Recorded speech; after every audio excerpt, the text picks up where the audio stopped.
Hello, Yes But Why listeners. This is your host, Amy Jordan. Welcome to Yes But Why, episode 248. My chat with writer-actor Gary Miceli and comedian-actor Noel Gibson. But first, let's talk about our sponsors. Today's episode is sponsored by Audible. Get your free audiobook download and your 30-day free trial at audibletrial.com/yesbutwhy. Guys, my super fave, Keegan-Michael Key, just came out with this Audible exclusive called The History of Sketch Comedy. Are you kidding me? That is my jam. Maybe there's something out there that you'd love to hear about. Audible is available on most of the devices in your home. Go now to audibletrial.com/yesbutwhy to download the app and sign up to get your free audiobook today. Our other sponsor for today's episode is my company, podcastcadet.com. My husband Chris and I run the company podcastcadet.com.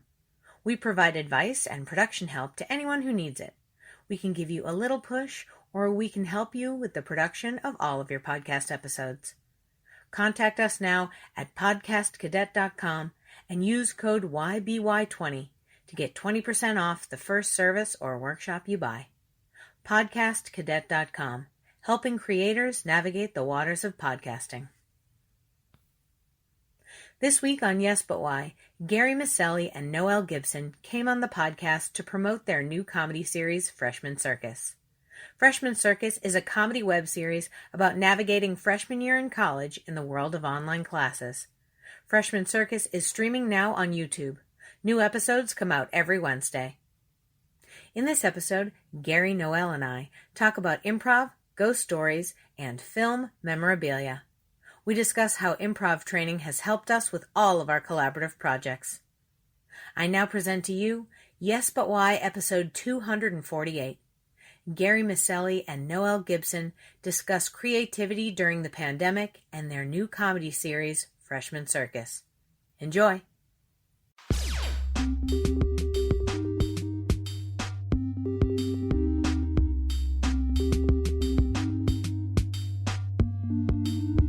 I'm Amy Jordan, and this is Yes But Why podcast. Yeah.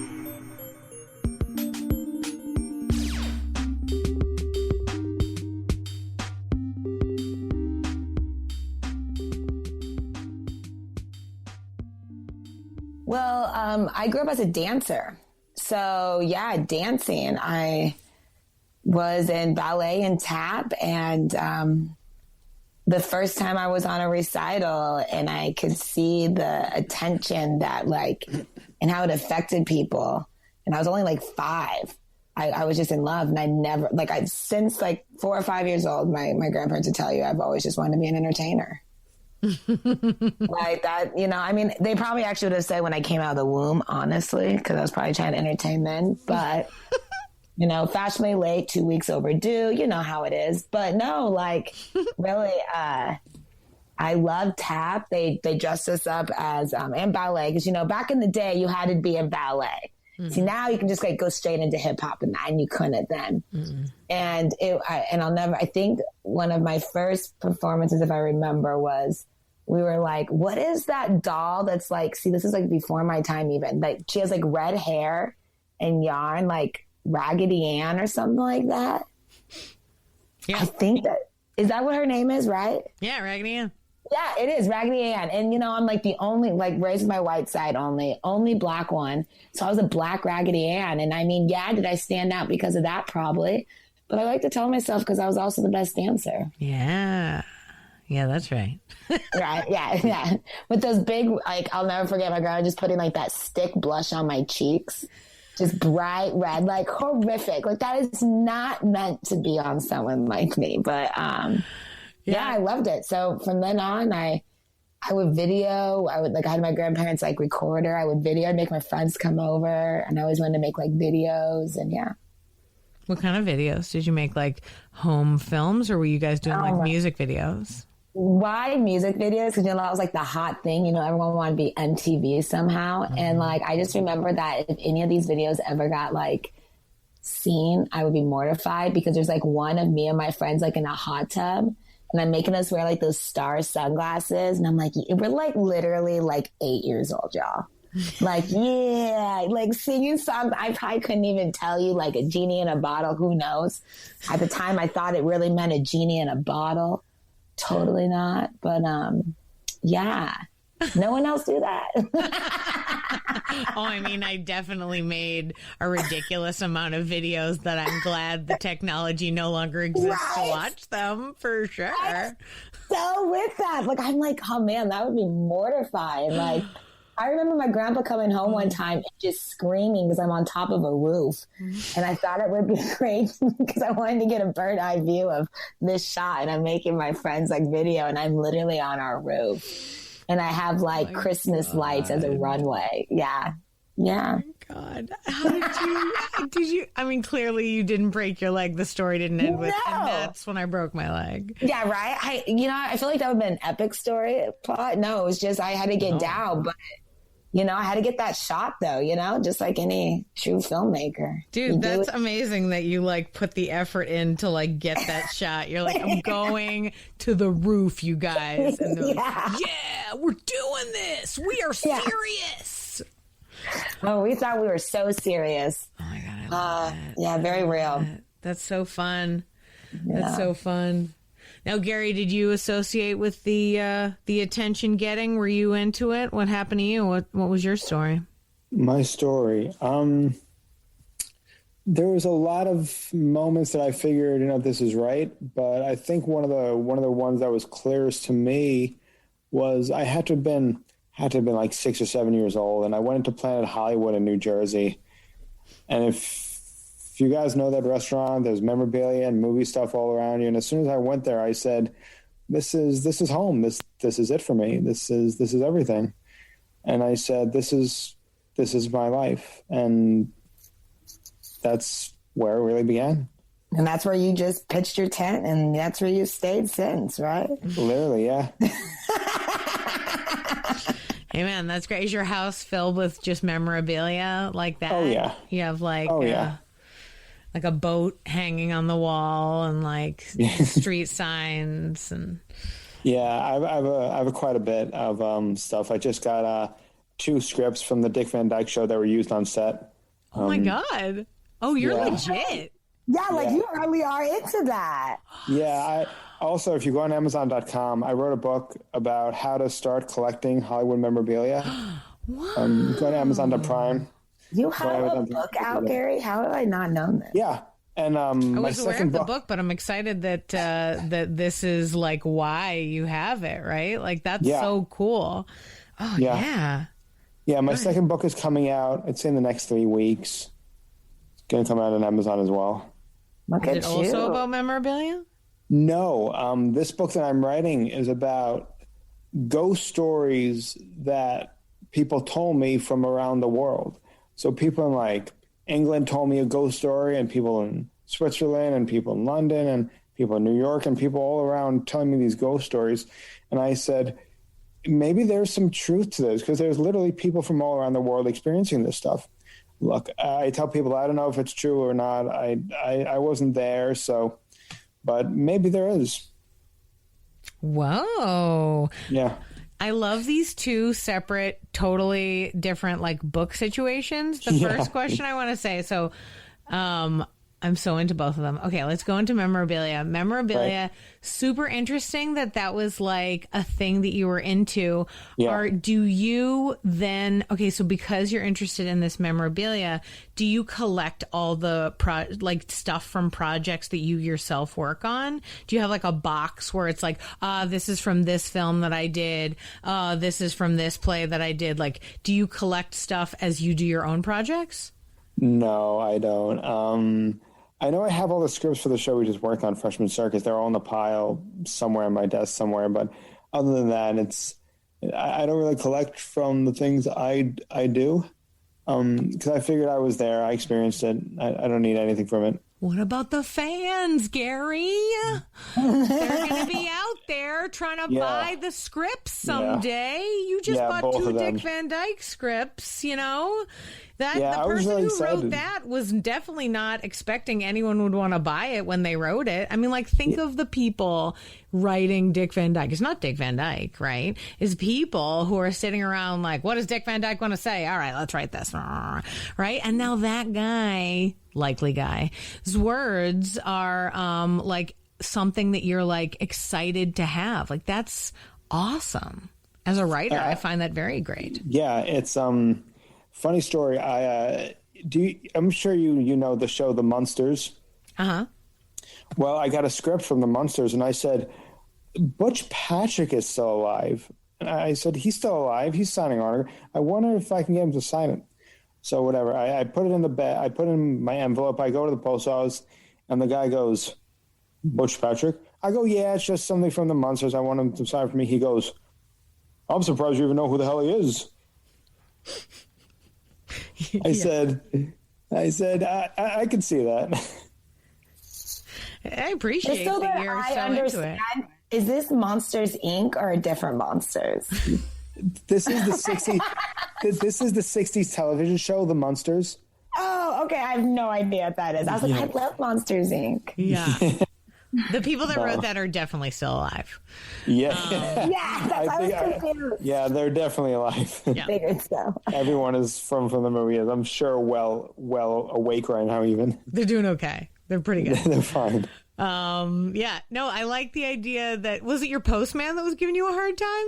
Postman's like, I don't even know what this is. Yeah, he looked at me. I said, yeah, I'm just getting Butch Patrick to sign my script. You know, he's still alive.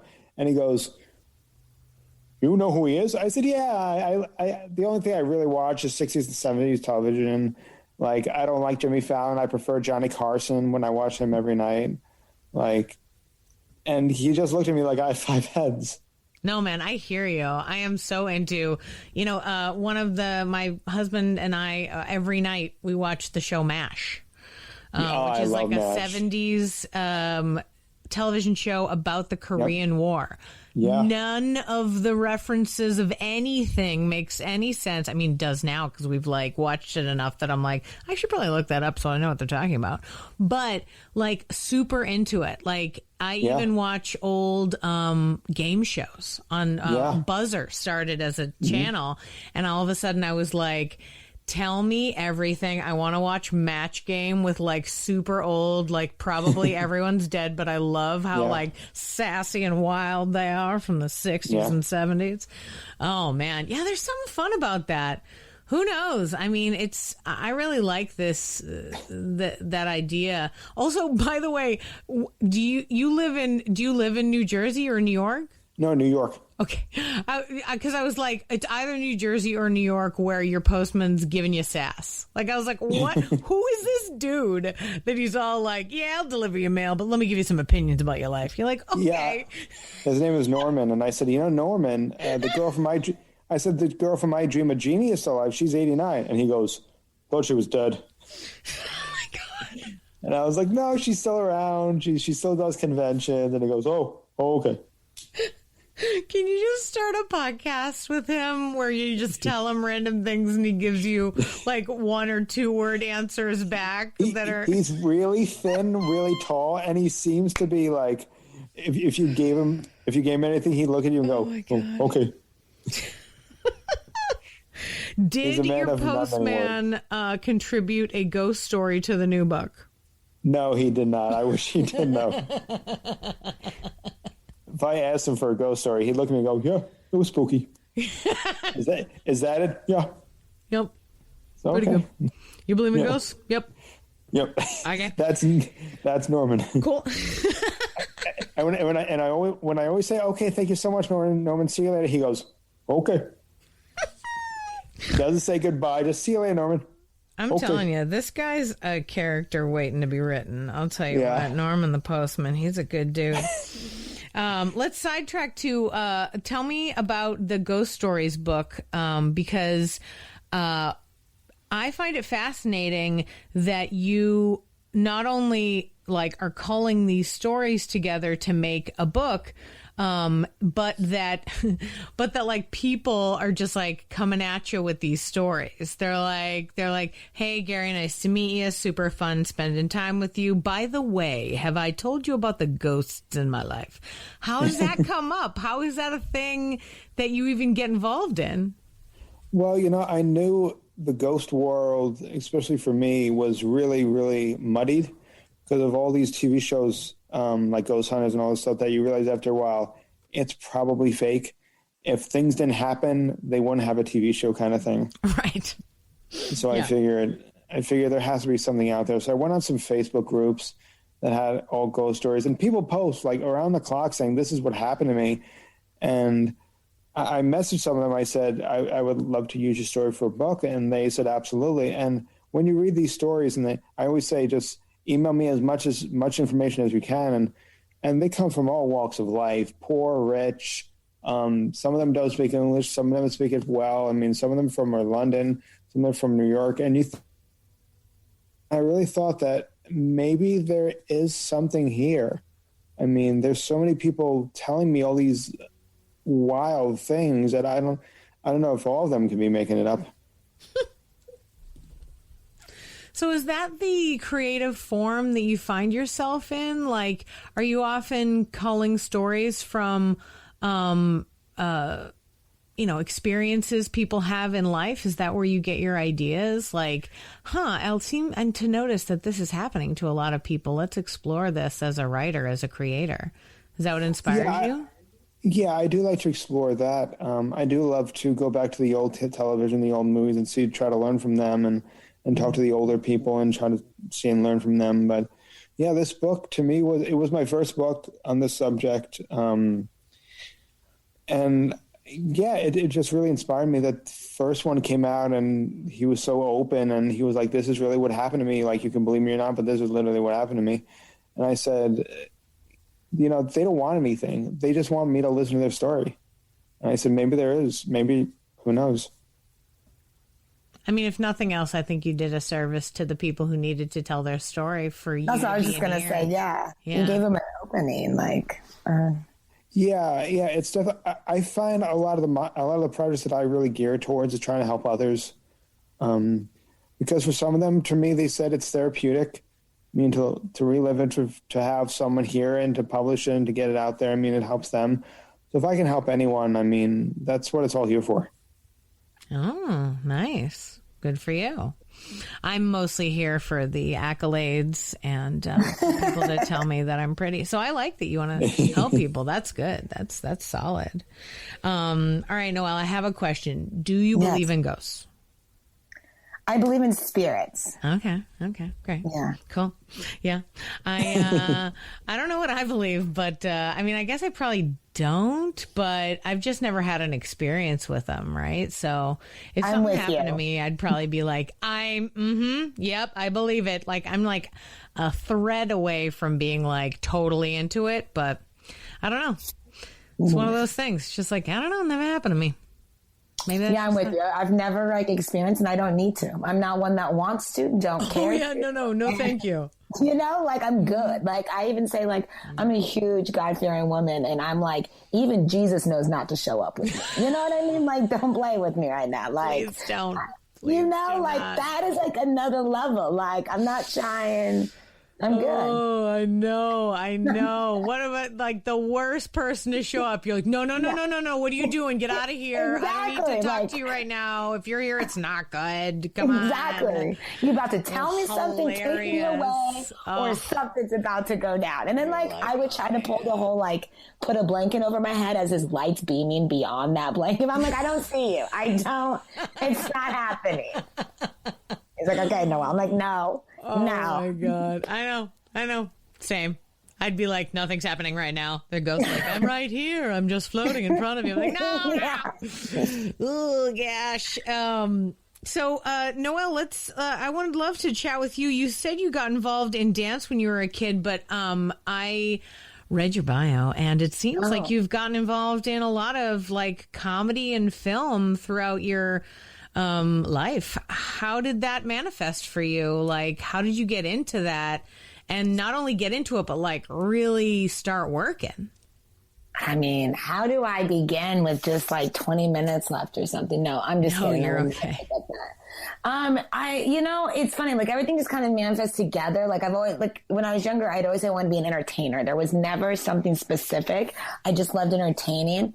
But like comedy was just always a relief for me, growing up, small town, only Black person, like literally my parents are white, don't know my Black side. You had to find a lot of comedy and stuff. And I come from South Dakota. So like a lot of ignorance, racism, good people, but borderline ignorant and stuff. And so like I learned at a very young age, if you made fun of yourself, no one can make fun of you. Mm-hmm. And I think that just kind of manifested in itself. And real talk, I've never really said this out loud. I've always wanted to be a singer, but I just didn't get that talent really. And, I thought I did, but like back in the day when you make a voicemail, it would be like you like recording like the song and that would be like the voicemail for your cell phone. I remember doing one with my voice thinking I was singing this like Destiny's Child song and realized very quickly that I do not sound how I thought I sounded. And that, so singing was out the door, but I could dance and I was like, J-Lo, like Jennifer Lopez, she like performs, she's an actor and she's a dancer, and so I think just like watching like that, people like that and the original Fly Girl on a comedy show. For real. So like all of this kind of just went together and I've always just, I think that's something that just really sparkled to me and being from small town, there wasn't much you could do. So theater, I fell into and the great thing about comedy and singing is that if you want to, you have to have talent to be a singer to sing like serious songs.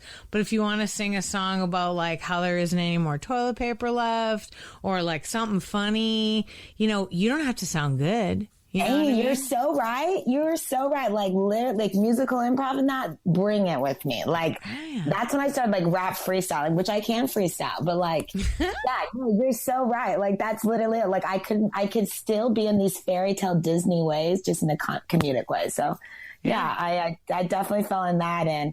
But ironically enough though, all the awards, which I don't really post around and stuff that I've won have actually been for like drama.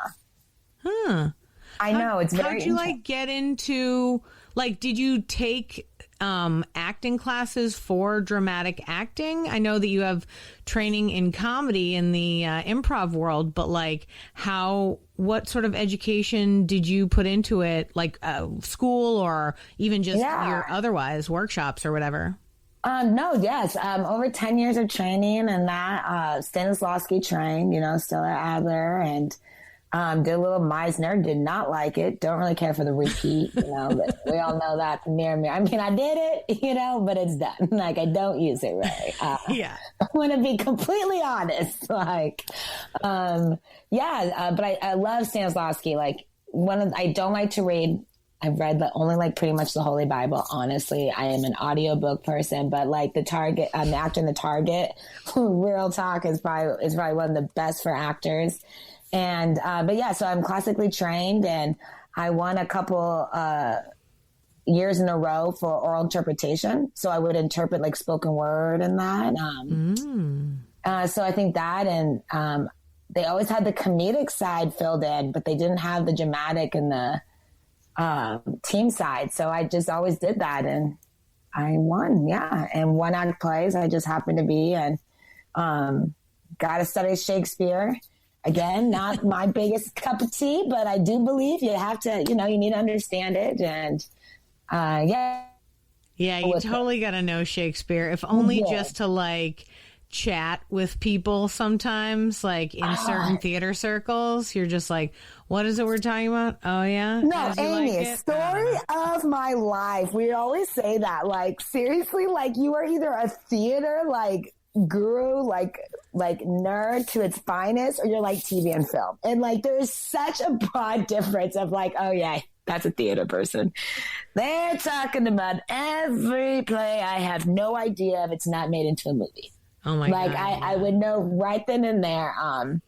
And you're a sketch teacher and I love sketch. I have a team, Woka, Women of Color Anonymous, and we, performed at UCB, had our own show and all that, RIP. We do have our own show, but all that kind of went out the door. And were you like active there and just experienced the shutdown of the LA space? Yes, I was one of the head. Yeah, I had a show. So yeah, it's very real. I'm so sorry. I just heard that happened, and I was like, bemoaning it with my friends online, but I didn't actually really. I mean, other than Billy Merritt, he's the only person that I like really know that's over there. Stop. That's my first improv teacher. Great. That's so crazy. And he only does 404 and all that now. But back in the day, I'm not going to age myself, just a year ago. No, I'm just kidding. I like taught the 101 and 201. And because of him, I actually like stuck into improv. Quick, small story, but I came out here for acting and dance. Mainly acting, but you got to pay those bills. So I would dance, if there were some certain auditions for dancers and that. And to clarify everybody, I am a trained classical dancer, ballet, tap, jazz, modern, hip hop, not on a pole. Got to pay me a lot more. Mm-hmm. Just kidding. But I came out here for acting and that. However, 2013 and that, like, it was huge for improv. Like really like, and UCB was really blowing up. And so I did it. And because Billy, I actually stuck through it. He passed me through and said I have a lot of talent. And I'll never forget the one thing he said the first day of class, which I knew I wanted to be there, was like, if you want to make this a show about just you and just do stand up, you can leave now because this ain't going to be about you. Mm-hmm. And I was like, well, this is my kind of it.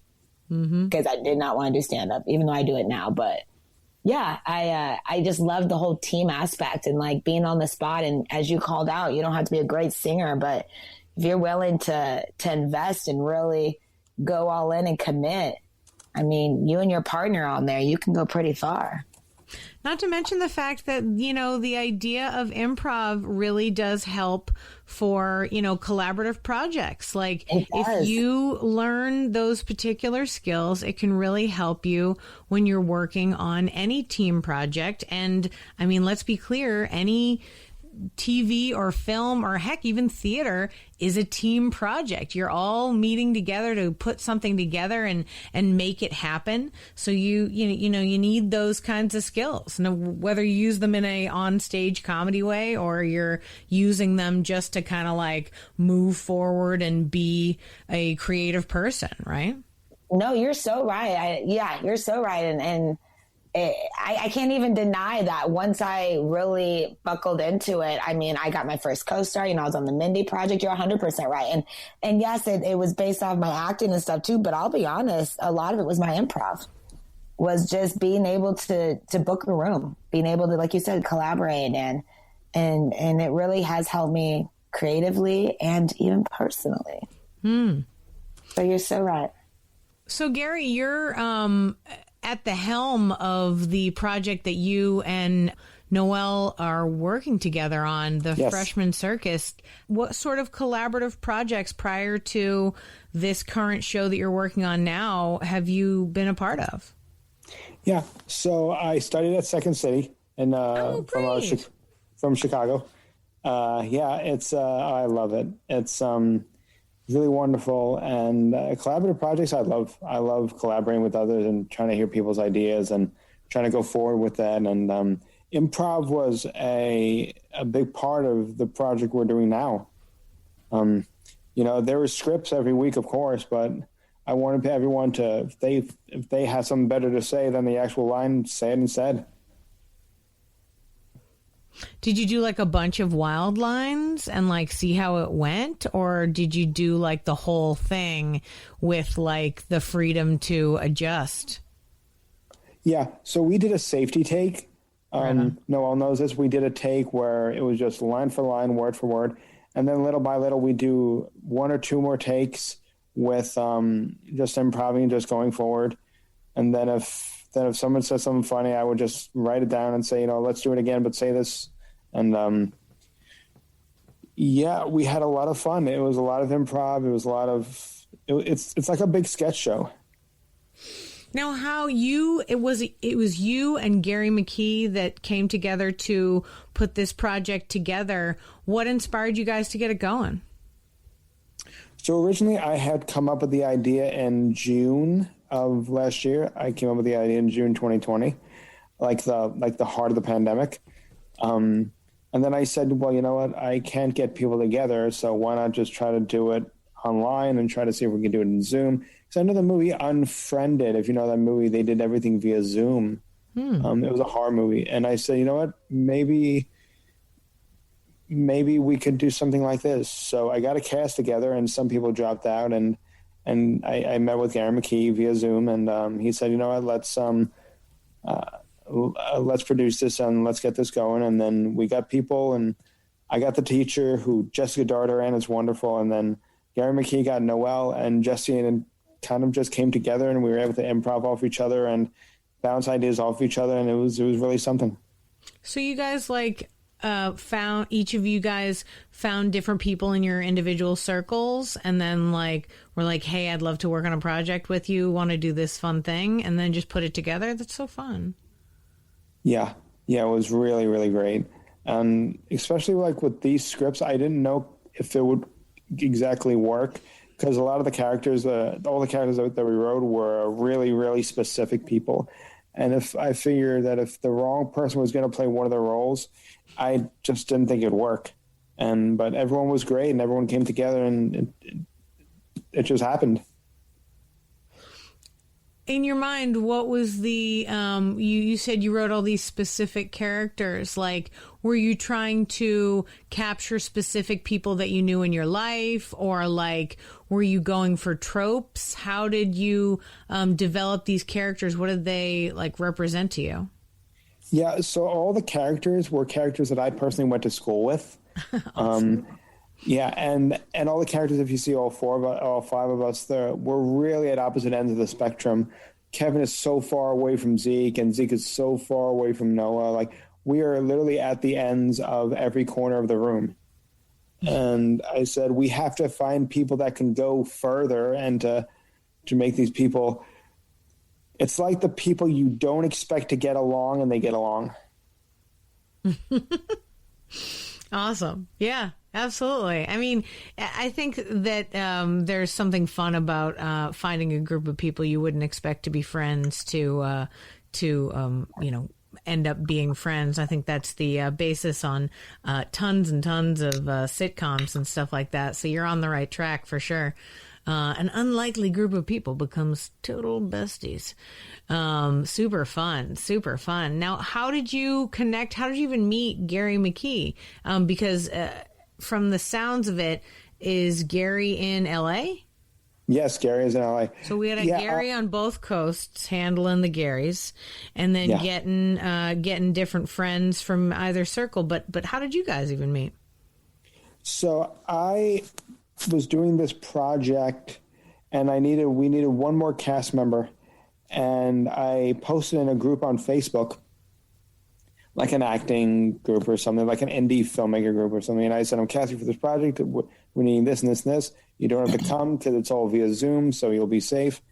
And I got a few people, and then Gary McKee said, here's my reel, and look at what I do. And I looked at it, and I loved it. And I contacted him, and I said, hey, let's collaborate, be a part of this thing. And then we got the cast together. Then a few people dropped out. And then Gary McKee was like, you know what, I think this project is good. Let's keep going. And if you want, I know people. And I said, Gary, we have to get really really good actors to play these people. And he said, don't worry. And then it became what it became. Awesome. Man, I have totally been there putting together a project and having a bunch of people drop out. Oh, man, yeah. 4 years. That is such a... I hate it. It's my least favorite rite of passage in the, show producers handbook of well, you're just going to have to deal with that. By the way, they're going to walk out. I had a person one time on a sketch show that we'd been working on for a month quit the day before the show. Oh, no. Before the show. I was like, okay, super cool. Right? So I totally feel you. Thank goodness you found a good pal and Gary McKee who was able to connect you with some people to make this, to put it together. Now, you came up with the idea in June 2020. I mean, clearly you were thinking ahead to this unusual experience that college students are encountering like now, where they're doing sort of like an online situation. Was that clearly, I have no idea. I'm assuming, no, both of you are older than college, so you're not in college right now, but like, what made you even think of these kinds of characters? Like, what made you want to write a story for this group of people that are going to have to go through this sort of online education thing? So I was finishing college. I just finished in August. Right on. And when I was, because my second to last semester started in quarantine. Yeah. They said, don't come back to school. I said, well, I'm almost done anyway. They said, don't come back to school, sit home, and we'll have this in Zoom. And when we all went to Zoom, we all had our cameras on, and everyone just looked so weird. Everyone just looked like someone was in a robe. Someone had their dog on the lap. Someone like their mom was in the background. And I was like, there's something here. And then I was creating the idea and kind of thinking of the characters. And then in June, I was almost done with college. And then June and July-ish, I went online and I found the great Gary McKee, and we were able to get this together. And I said, Gary, look, if we don't put the show out now, I don't think it's going to be relevant in a year, because in a year, who knows if we'll be back to normal. So you guys were looking at it and you're like, I don't know if this is going to be relevant in a year. And then Did that just light the fire under your butt? Yeah, sort of. Yeah, I've wanted to do this kind of show for a long time. But I said, if we don't get this done now, think about this. Right now it's 1/25/2021. In a year, will we be in quarantine? I probably don't think so. So I don't know if they're doing online school. I know when I turn on the news, it keeps saying they're going to have more and more people going to school. So I'm knocking on all the wood around me because I would like to not be in quarantine in 1 year, please. Yeah. That would be super helpful to my life.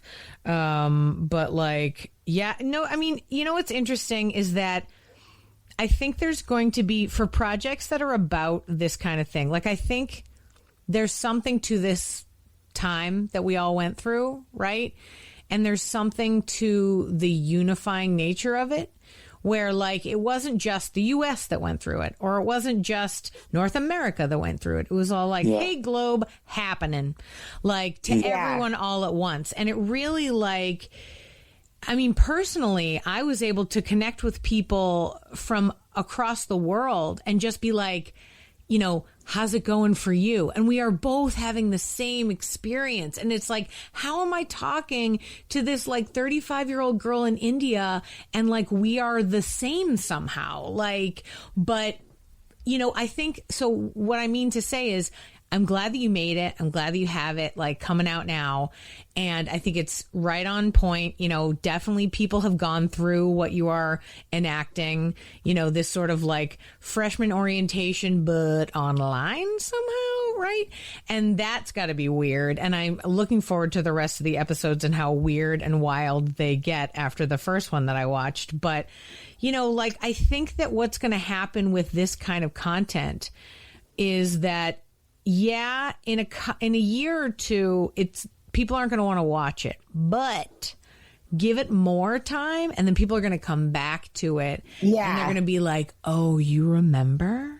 Because even Gary, we've been talking about how you and I are into shows that were made in the 60s and 70s. What? Oh, yeah. Who knew that nobody who was making MASH was I sure hope somebody in 2021 watches this. No one was thinking that, right? But there's gonna be a renaissance. So don't, for yourself, for you, Gary, and you, Noel, and everyone who's listening, if you have stuff, ideas that are related to this time, even if you're nobody wants to do that, write it, get it done, put it out there, have it, because in 5 years, in 10 years, we're going to be like, oh man, remember that thing that we all went through? Let's look at it. Let's check it out.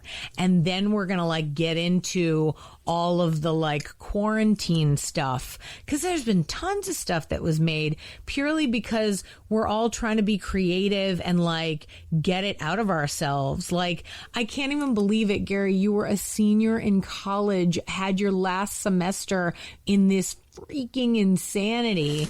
Like, that's just like, so like, but that means so much to, like, it was such a big deal in your life. Like, someday you're going to go somewhere and you're going to be like, no, but like in the future, like in 10 years, they're going to be like, oh, when did you graduate from college? And be like, I graduated in 2020. And they'll be like, what? No way. Like, I know, I always think about like the history books, you know, like how much we had to memorize. Can you guys imagine like how many events they're going to have to memorize in 2020?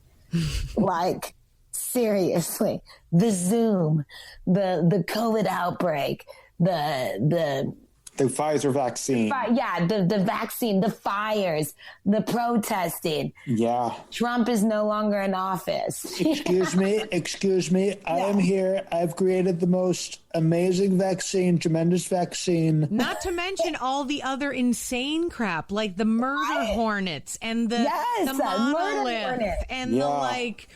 Betty White's birthday. I get you, Amy. And how many people passed away? Like, I totally know what you're saying. It's going to have this, like, nostalgia thing that everyone will look back on and be like, oh, I remember that. Yeah, I agree. Now we're in it. It's a perfect time for this to come out because people are like, oh, man, check this out.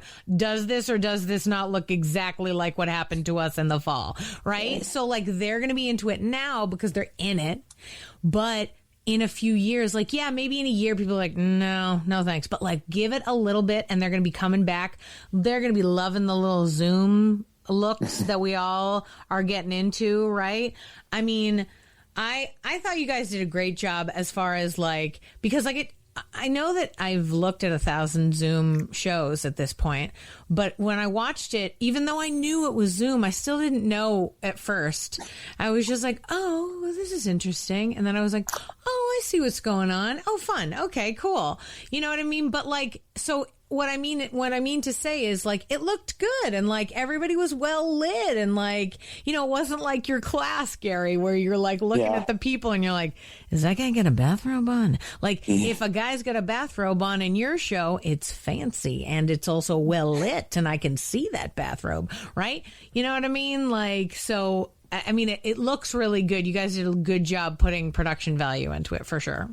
Thank you very much. Yeah, and it was really fun. It was interesting. It was a crazy, different experience. I mean, for me personally, even like, you know, I'm blessed to be on a show right now, a kid show and that, and I've been on like TV shows and that, but I've never done like at home besides self tapes.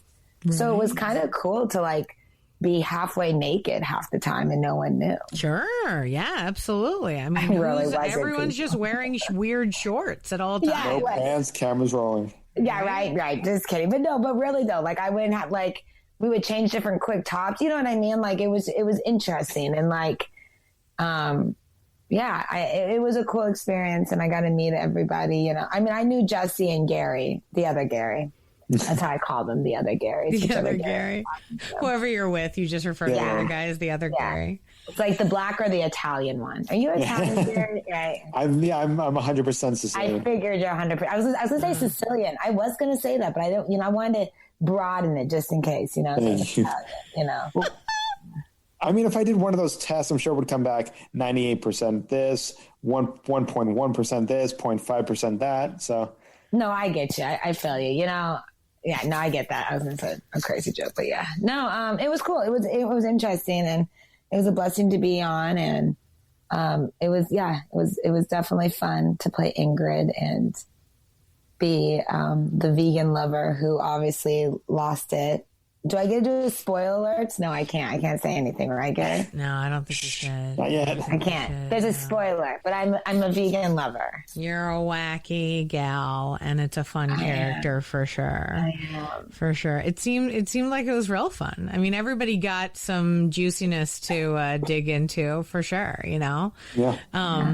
And I love that it's based on people that you really know, Gary. Like, that's so much better. Like, if you were like, oh, well, I just thought these kinds of people would be around. No, these are real humans who are like potentially going to watch it and be like, wait a minute.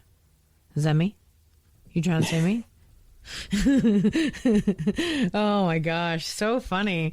So your the show is out on YouTube and Amazon Prime now, and they're being released once a week. Is that correct?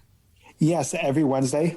Every Wednesday, a new episode comes out, and it's 8 episodes in this first season. Will there be more? Do you have lots of stuff in the works? Did you guys just record 20 years worth of material? You're just going to keep putting them out? More? Noel, you can answer this for me. There's 8 episodes, and you'll be checking them all out. And, you know, again, I don't know if you can't put this on me, but spoiler, there might be a season 2. Spoiler alert, there might be a season 2. How do I say that stuff? You know, if everyone wants to come back and do it, I think if everyone wants to come back and do it and collaborate again and find more things with these characters and give them a bigger journey, that'd be fantastic. Yeah, I'd be open. I mean, I was going to be like, they don't all die at the end, do they? I mean, like, spoiler alert for sure. But if there's like a bus accident, like, that's going to be a problem. COVID took over. No. Yeah. So bad. That would be so terrible. The second season is like way more serious. It's like ER meets like Contagion. They're just like running around.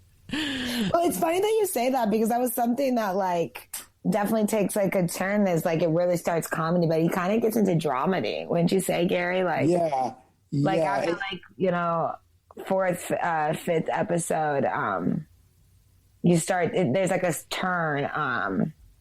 Yeah, that's very interesting, and I think which gives it a lot more meat to it. Yeah, so that'll be I like it. Gary, you mentioned that when you write and when you create projects, you like to help people. Were you creating this project to kind of make light of what could be a rough experience for college students?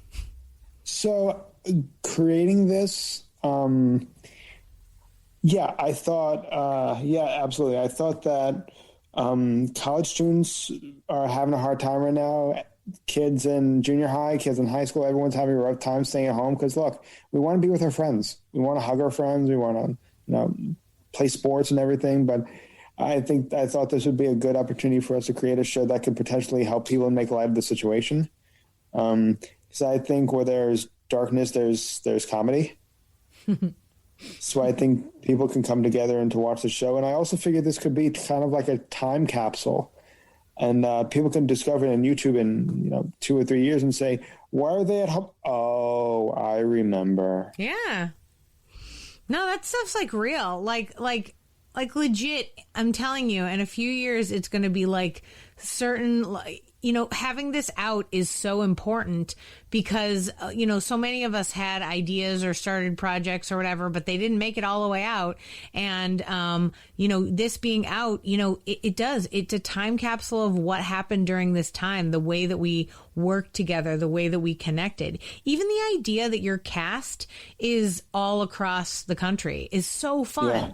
Like, it's not like you're all in the same town and you just happen to be at your own homes. You're like all over the place. You've never actually met these people, which is great. Yeah. It's so much more fun and opens my mind and opens other creative people's minds to like what can be accomplished. It doesn't just have to be, you don't have to be in New York or LA. You can be anywhere and be part of these cool projects, right? Yeah, I think it gives us definitely hope for the future because we all remember 20 years ago, 15 years, even 10 years ago, social media wasn't a thing. I remember when the YouTube boom hit, Tazon Day sang Chocolate Rain about, I think, 2007, 2008, and that got really, really popular.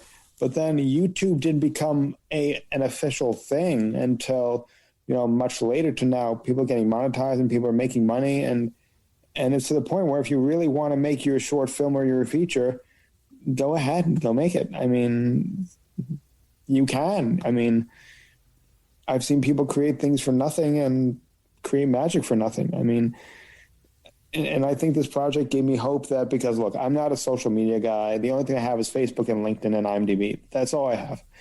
I don't do Instagram. I don't know. I love how he says like all of them but two. I'm not into social media. No, I love it. I don't want people to look at what I'm eating every day. I'd be really boring on Instagram.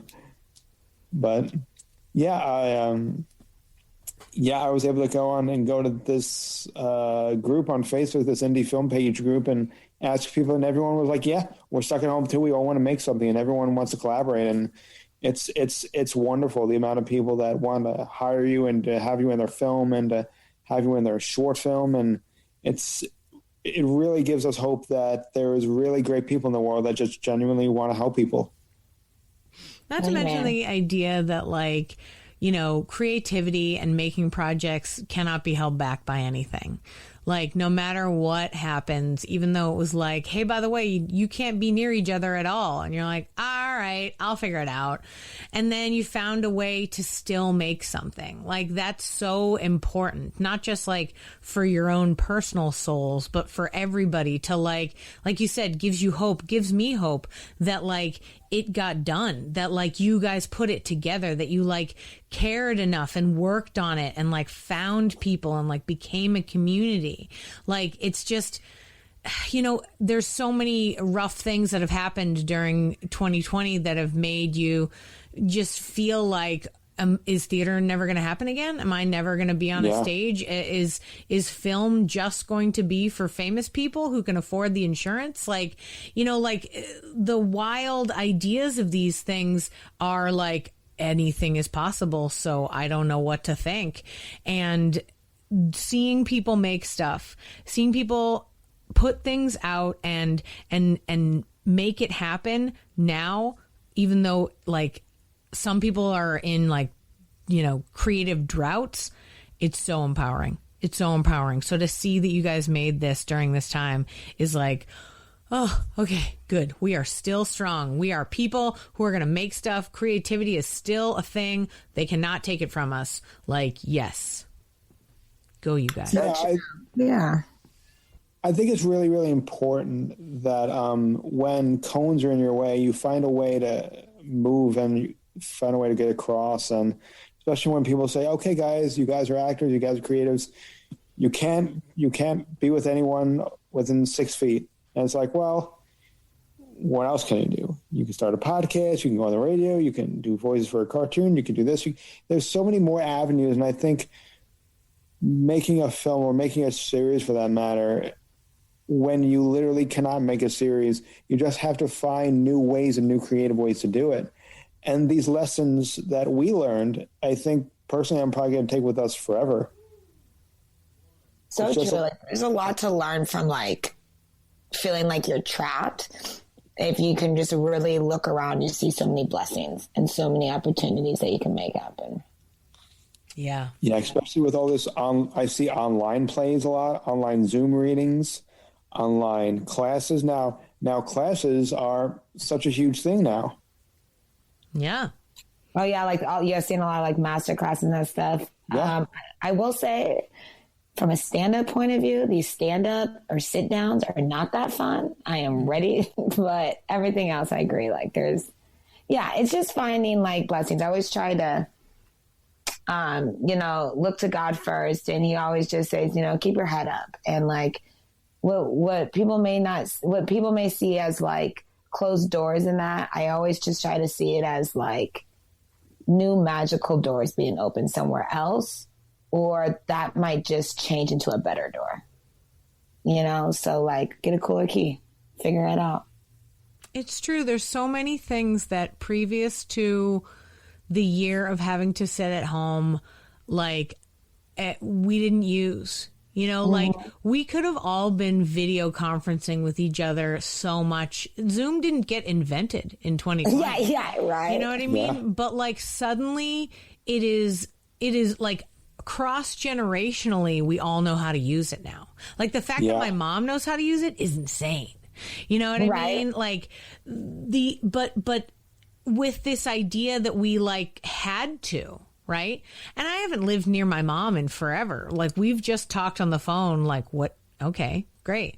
But now it seems like, well, we have to video if we can't see each other's faces. It's not, but it's so much more like now it's a technology that we didn't know we could use. And now it's so ubiquitous. And like, there's a lot of things that have been blessings, especially in the arts world, like the unifying of, the communities across the world to be like, wait a minute, I like Shakespeare. You like Shakespeare? Or like, oh my God, you do improv over there? We do improv. Like whatever groups, they're all connecting like across the world, and that's really, really nice. Like it's just been a wonderful boon to see, the way the creative community has stayed on top of it and like been working hard and using the new technologies, and like you can't hold us back. Like we're gonna make stuff. So true. I mean, that's how butterflies are made, right? In a little cocoon. If it was anywhere else, it wouldn't be a butterfly. Ooh, but sometimes you do need to be under that pressure to explode of like the creativity. Yeah. Knock down those doors, kind of like a volcano thing, like knock out those doors. And so and then like you said, there's so many, a volcano, like a volcano, like how it's volcanoes don't have doors.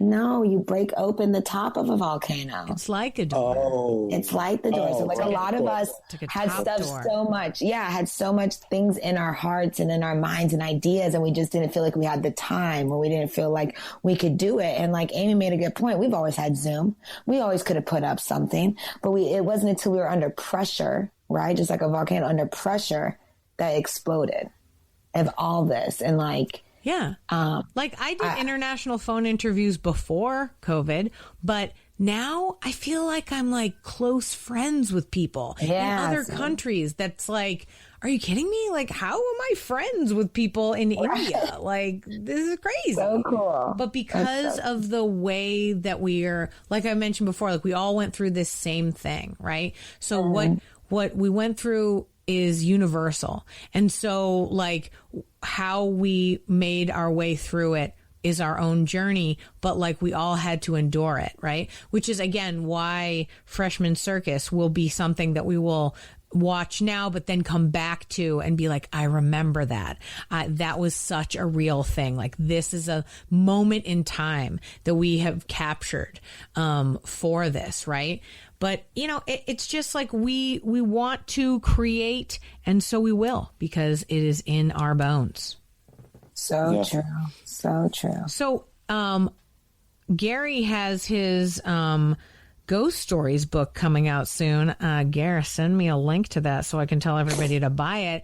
But Noel, what other projects are you working on right now? Like what's your current jam that is, something that you've been working on? Yeah, I mean, I'm an actor first in that. So I'm on a show, Yippee. Check it out. It's TBN's faith-based show, yippee.tv. You can also catch it on YouTube for doing it free. The Yippee Show, me and my co-star Cameron. We play wacky doodle big kids, and we do crazy cool YouTube challenges and different things like that. And I just have a super fun time. You'll see me eat crickets. I've had to do some crazy stuff. I have vomited multiple times on camera. Most disgusting thing I've ever seen. You have no idea. But it makes good comedy, I guess. And, I've just done some of like the coolest things, paint with tiny hands, do different challenges, musical challenges. And I'm also on a show, Daily Devo, that's faith-based that, you can catch. It's back on again, January 25th today. You can catch it at the yippee.tv and, or on the Yippee, platform. And, so catch me there. And You can catch me some open mics, UCB, but unfortunately right now, RIP. And check out my website for more up-to-dates. That's noelgibsonofficial.com. And yeah, those are the shows. And I have a Facebook commercial out that's still going, I think, until like April. I think that my contract's done. So yeah. Like it. Fun. Yeah.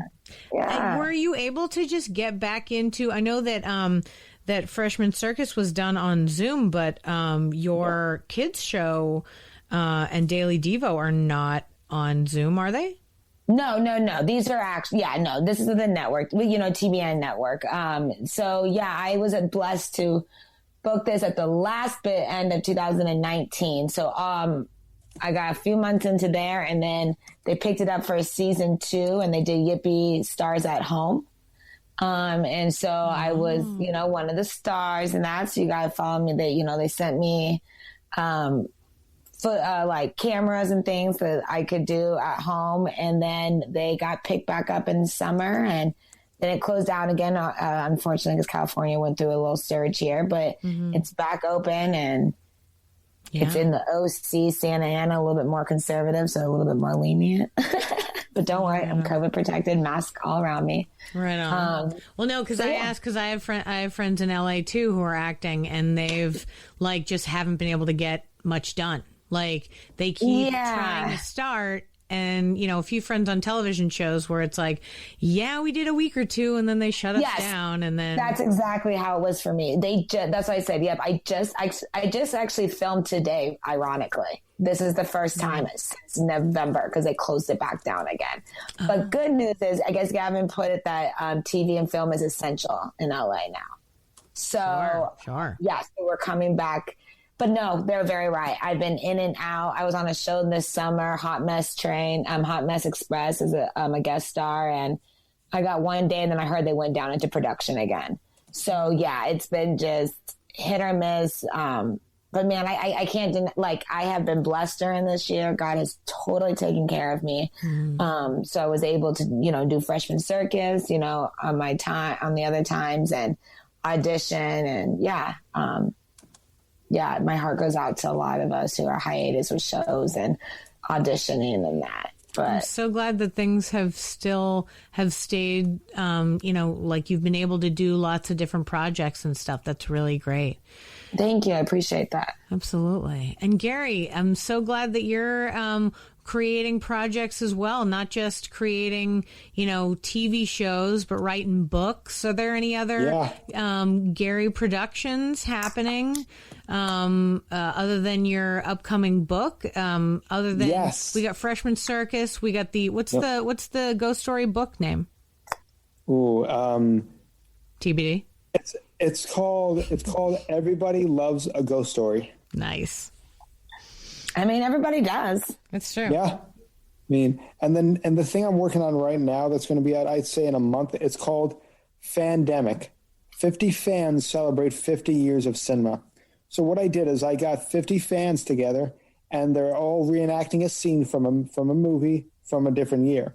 So we will have the last 50 years of cinema all done by reenactments from people around the world. And we all put together into one collab, and it's just going to be a lot of fun, and it's very exciting. Number one, Gara, I love that you just said collab. Number two, I love that your whole thing is like putting all this stuff together. Like, that's such a cool way of creating. Like, I have talked to hundreds of people, and usually, they're creating projects, writing things, and you are too, but I love that this ghost story and this Fandemic thing are both like these pulling together of different stories and different productions and, like scenes done from people. Like, so cool that you came up with these ideas. Like, they're just very original.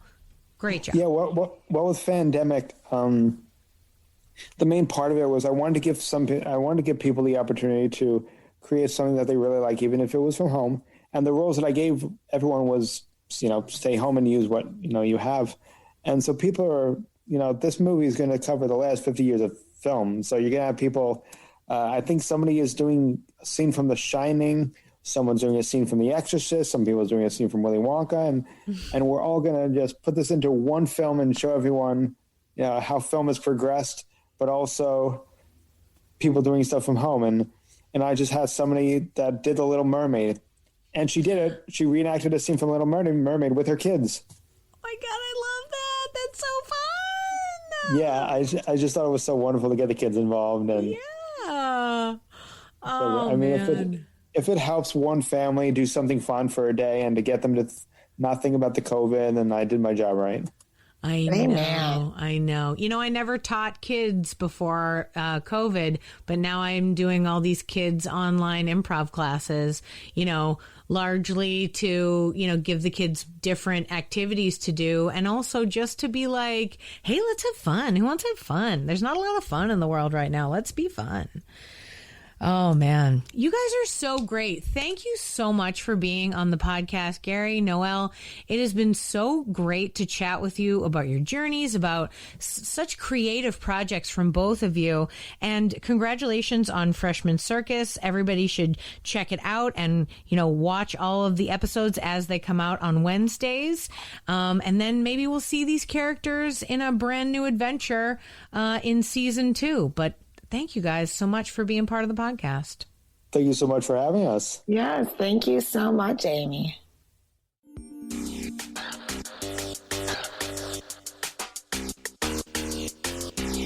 Thanks for listening to Yes But Why Podcast. Check out all our episodes on yesbutwhypodcast.com or check out all the content on our network, HC Universal, at hcuniversalnetwork.com.